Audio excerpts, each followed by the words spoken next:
और अब बात देश के सबसे बड़े बैंकिंग घोटाले की, जिसे सुनकर पूरा देश सन्न है। पंजाब नेशनल बैंक में 11,500 करोड़ के घोटाले के आरोपी नीरव मोदी के ठिकानों पर आज इन्फोर्समेंट डायरेक्टोरेट यानी ईडी ने छापेमारी की। ईडी ने नीरव मोदी और दूसरे आरोपियों के खिलाफ केस दर्ज कर लिया है और देश के कई शहरों में उसके शोरूम में छापेमारी की गई है।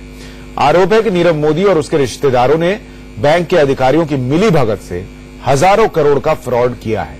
ये घोटाला कैसे हुआ, कैसे देश के खजाने को हजारों करोड़ की चपत लगाई गई, आपको ये सब बताएंगे। लेकिन उससे पहले आपको ये बता दें कि जिस नीरव मोदी पर आरोप लग रहा है वो 1 जनवरी को ही देश से स्विट्जरलैंड भाग गया। उसके खिलाफ लुकआउट नोटिस जारी हो चुका है। इस बीच नीरव मोदी ने पीएनबी को खत लिखा है और 6 महीने में 5,000 करोड़ रकम लौटाने की बात कही है। इस घोटाले का मामा भांजा कनेक्शन सामने आया है। घोटाले के एक और आरोपी मेहुल चौकसी नीरव के मामा है।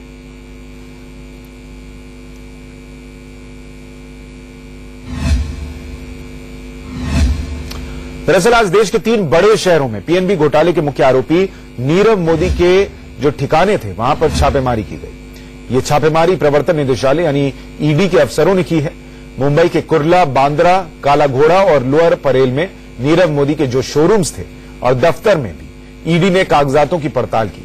दिल्ली में 2 ठिकानों पर भी नीरव मोदी के शोरूम में छापेमारी की गई है और सूरत में भी नीरव मोदी के 3 ठिकानों पर प्रवर्तन निदेशालय की टीम ने छापेमारी की।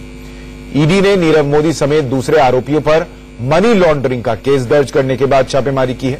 उधर सीबीआई ने पीएनबी घोटाले को लेकर बैंक के कुछ अधिकारियों से पूछताछ भी की है।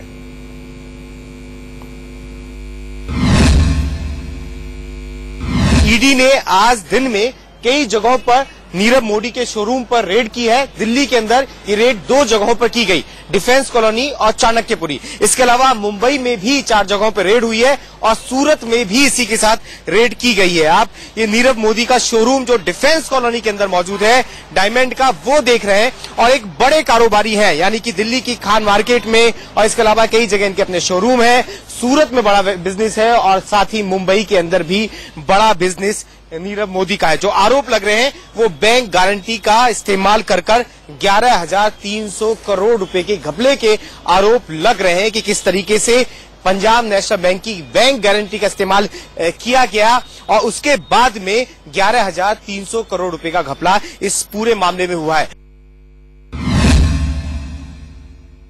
शुरुआती एफआईआर है, उस मामले में ये जांच चल रही है और ईडी की टीम जो है वो इस वक्त मौजूद है और ईडी के ये जो आप शख्स देख रहे हैं ये ईडी के ही अधिकारी हैं और वो इस वक्त स्टोर से बाहर आए हैं। नीरव मोदी का ये स्टोर है और ये काला घोड़ा में स्थित है, मुंबई में काला घोड़ा में ये है और यहाँ पे सवेरे छापेमारी जो है वो शुरू की है एनफोर्समेंट डायरेक्टोरेट ने, ईडी ने।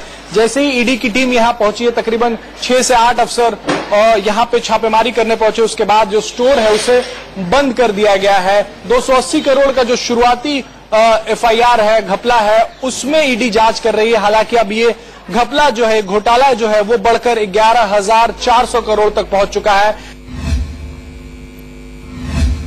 पंजाब नेशनल बैंक में 11,500 करोड़ के जिस घोटाले से पूरा देश सन्न है, उसमें जिस नीरव मोदी का नाम आ रहा है, आपको बताते हैं कि वो नीरव मोदी आखिर है कौन। नीरव मोदी ब्रांड की ज्वेलरी दुनिया भर में मशहूर है। उन्होंने 2014 में अपना पहला बड़ा बुटीक दिल्ली की डिफेंस कॉलोनी में खोला और अगले ही साल मुंबई के काला घोड़ा इलाके में उन्होंने एक और स्टोर खोला। डायमंड किंग नीरव मोदी की शख्सियत का अंदाजा आप इस बात से लगाइए कि बॉलीवुड एक्ट्रेस प्रियंका चोपड़ा से लेकर हॉलीवुड एक्ट्रेस केट विंसलेट तक उनकी ज्वेलरी पहन चुकी है। प्रियंका चोपड़ा पिछले साल उनकी ब्रांड एम्बेसडर बनी हुई थी। तमाम अवार्ड शो के रेड कार्पेट में हॉलीवुड एक्ट्रेस उनकी ही ज्वेलरी पहनती हैं। न्यूयॉर्क के मेडिसन स्क्वायर में जब उनका स्टोर खुला था तो actress Nimrat Kaur, Lisa Hayden जैसी कई मशहूर हस्तियां उस कार्यक्रम में शामिल हुई थी। नीरव मोदी 2 बड़ी डायमंड कंपनियों के मालिक हैं। एक का नाम फायर स्टार डायमंड कंपनी है, दूसरी नीरव मोदी डायमंड कंपनी है। उनके देश और विदेश में कई बड़े स्टोर्स मौजूद हैं। रूस, आर्मेनिया और साउथ अफ्रीका में मैन्युफैक्चरिंग यूनिट्स हैं। उनकी कंपनी अरबों का कारोबार करती है। साल 2017 में फोर्ब्स की लिस्ट में 84वें सबसे अमीर भारतीय थे नीरव मोदी। और वही नीरव मोदी अब फरार है। सवाल यह है कि यह घोटाला आखिर हुआ कैसे, नीरव मोदी देश छोड़कर गए कैसे। मेरी सहयोगी शिरीन आपको बताएंगी कि यह पूरा मामला क्या है। तो बैंकिंग सेक्टर का सबसे बड़ा घोटाला 11,000 करोड़ से भी ज्यादा का ये घोटाला है, जिसने तमाम लोगों की, जिनका पीएनबी में खाता है, जिनके अकाउंट से, उनकी चिंताएं बढ़ा दी हैं। लेकिन इसकी एक मेन वजह, या फिर कहें कि इसकी जड़ क्या है, उस पर हम नजर डालते हैं। LOU। हम आपको बताते हैं कि पीएनबी के ब्रेडी हाउस ब्रांच में ये घोटाला हुआ है, लेकिन इसकी सबसे बड़ी वजह फर्जीवाड़े की क्या है, जिसे कहते हैं LOU। हम आपको स्क्रीन पर दिखा भी रहे हैं। LOU का मतलब होता है लेटर ऑफ अंडरटेकिंग, जिसकी वजह से ही ये पूरा घोटाला हुआ है। LOU पर दूसरे बैंक खातेदार को पैसा देते हैं, इस लेटर के जरिए ही वो पैसा दिया जाता है, कोई दूसरा बैंक देता है।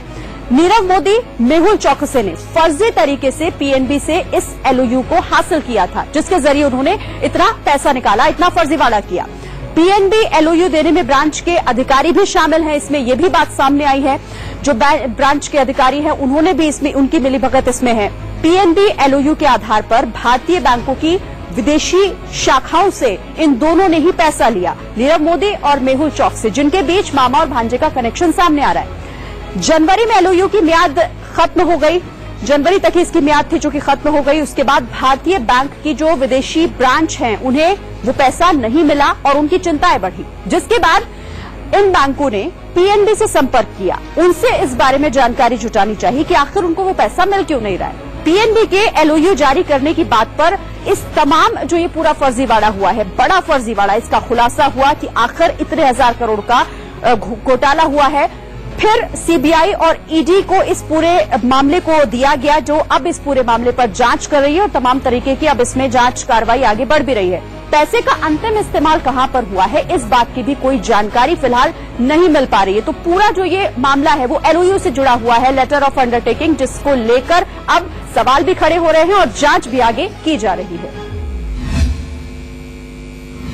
तो मामला क्या है ये आपको समझ में आ गया होगा, लेकिन सवाल कई हैं कि अगर ये मामला LOU अगर खत्म नहीं होता तो सामने भी नहीं आता।